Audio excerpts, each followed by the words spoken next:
Hey guys welcome. আজকে আমি share করবো a day in my life. তো সকাল সকাল ঘুম থেকে উঠে বাইরের ওয়েদারটা একটু দেখছিলাম। সকালের ওয়েদার আমার খুবই ভালো লাগে। দেন হচ্ছে আমি ব্রাশ করলাম, তারপর হচ্ছে একটু হানি সিরাপ খেয়ে নিলাম। এটা আমার তো ডেইলি রুটিনে থাকে। দেন আমি হচ্ছে বিছানা গুছাচ্ছিলাম। এটা হচ্ছে আমার আম্মুর রুমের বিছানা গুছাচ্ছি। দেন আমার আম্মুর রুমটা আমার খুবই পছন্দ, অনেক সুন্দর তাই না? দুই দিক থেকেই জানালা, আলো খুবই পছন্দ আমার। দেন হচ্ছে আমি একটু দেখাচ্ছিলাম কীরকম লাগছিল।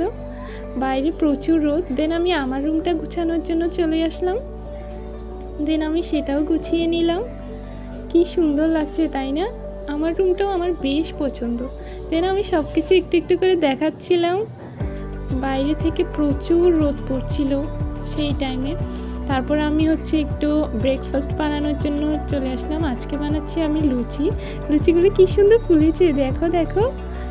তারপর আমি সবগুলো লুচি বানানো কমপ্লিট করলাম। ব্রেকফাস্টে খেয়েছিলাম কিছু ভেজিটেবলস ফ্রাই, দেন হচ্ছে একটু ডাল। তো এটা দিয়েই আমি আজকের ব্রেকফাস্টটা কমপ্লিট করলাম। এরপর একটু চা খেলাম। তারপর আম্মুর সাথে কিছু কাজ করলাম। আম্মু এগুলোর জিনিসগুলো গুছাচ্ছিল, আমিও হেল্প করছিলাম একটু একটু করে।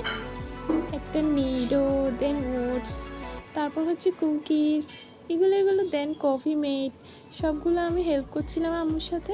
তারপর আম্মু বলছিল একটু জাম্বুরা মাখা করতে, সেটা করছিলাম। লবণ, মরিচ এগুলো দিয়ে, মরিচটা একটু বেশিই দিয়ে ফেলেছিলাম। তো আমি আর আম্মু খেয়েছিলাম। দেন কিছুক্ষণ পর আমি শাওয়ার করে নিলাম। দেন ক্লিপসগুলো আর নেওয়া হয়নি। বিকালের দিকে খেয়েছিলাম বেগুনি, পেঁয়াজু, আর তারপর সবাই মিলে একটু কলা খেলাম। টাটা।